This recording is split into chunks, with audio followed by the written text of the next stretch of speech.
कहता हूं कि इस बारी पहले तो आपने कानून तोड़ के बच गए, पहले तो आपने गैर कानूनी चीजें की और हमारे फंडामेंटल राइट्स की ज्यादती करके जुल्म करके बच गए। इस बारी आप नहीं बचेंगे, यह मेरा आपसे वादा है। मैं जिंदा रहा, मैं इंशाअल्लाह इंश्योर करूंगा कि इस मुल्क में जो जालिम है, जो बेकसूर लोगों पे, जो जमहूरियत के ऊपर अटैक करता है, इंशाअल्लाह आपको हम कानून के कटारे में खड़ा करेंगे। और मैं अपनी सारी कौम को कहता हूं कि आप तैयारी करें। अगर इन्होंने 90 दिन से आगे इलेक्शन किए तो उसके बाद सारी कौम को निकलना पड़ेगा।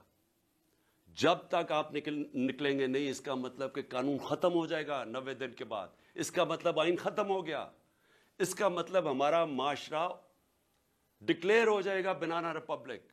इसका मतलब कि यह साबित हो जाएगा कि पाकिस्तान में सिर्फ जंगल का कानून है। इसलिए अवाम ने इस मुल्क के आइन की हिफाजत करनी है। और जिस तरह का अटैक किया जा रहा है पाकिस्तान के जजेस के ऊपर, जिस जज से इनको लगता है कि जी हमारे खिलाफ फैसला दे देगा, उसके पीछे पड़ जाते हैं। ये माफिया है।